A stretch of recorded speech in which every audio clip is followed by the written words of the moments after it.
We actually knew she had a heart defect the day she was born. They detected a heart murmur. She had a congenital heart with a single ventricle. She has had multiple surgeries throughout her life. When she was a week old, had her first open heart surgery.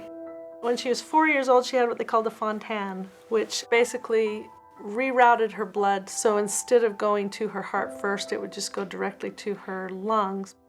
When she was like 16, we were told that if she doesn't get a heart transplant, then she will most likely have to have a liver and a heart transplant. It was kind of scary territory for us to be in. We hadn't really thought a heart transplant would be anything we would face ever. They put her on the heart transplant list, and she was contacted by Make-A-Wish and was able to make a wish. And when we went to the wishing room, we sat with the wish givers, and then they said, okay, so what do you think you want to wish for? And she wished for a masquerade ball. Little did we know what this masquerade ball would turn into. One early morning at 3 a.m. in the morning, we got a phone call from Primary Children's, and they said, we have a heart for Melissa, come on down. Something unique happened. It doesn't happen very often. When they put the heart in Melissa, it started beating on its own, and that rarely happens. After the transplant, she couldn't be around anybody. Make-A-Wish had to wait until that year was up before they could do the masquerade ball. And during that time, Make-A-Wish kind of made it something for her to hope for.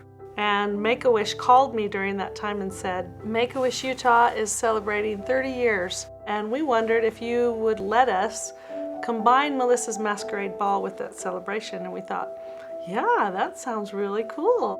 We had to go buy a dress.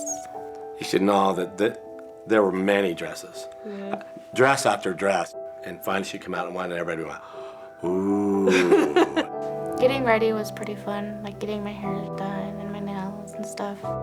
They took us to Olive Garden for dinner, and then we went to the Capitol. We arrived in a limo, and they had me go down the stairs.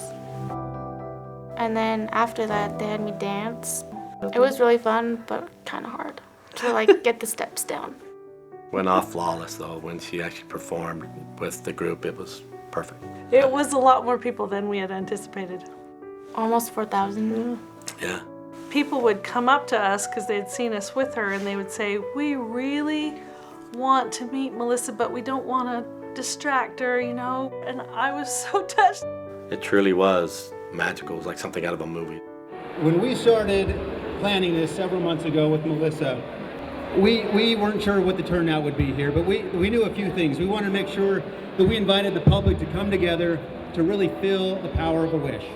We got to meet a lot of the other wish kids who either had already got their wish or were going to make a wish, coming up and talking to her. It's just, I thought it was incredible. Amazing. I was scared, but every time someone asked me how I felt, I was like, yeah, I'll be fine.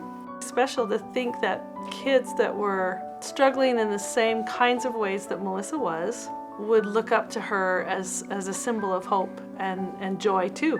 And it's just incredible to me to think that they can take a child who has gone through so much and just bring them that little bit of joy. They make it so you have hopes and you have something to look forward to. Thanks for coming. This is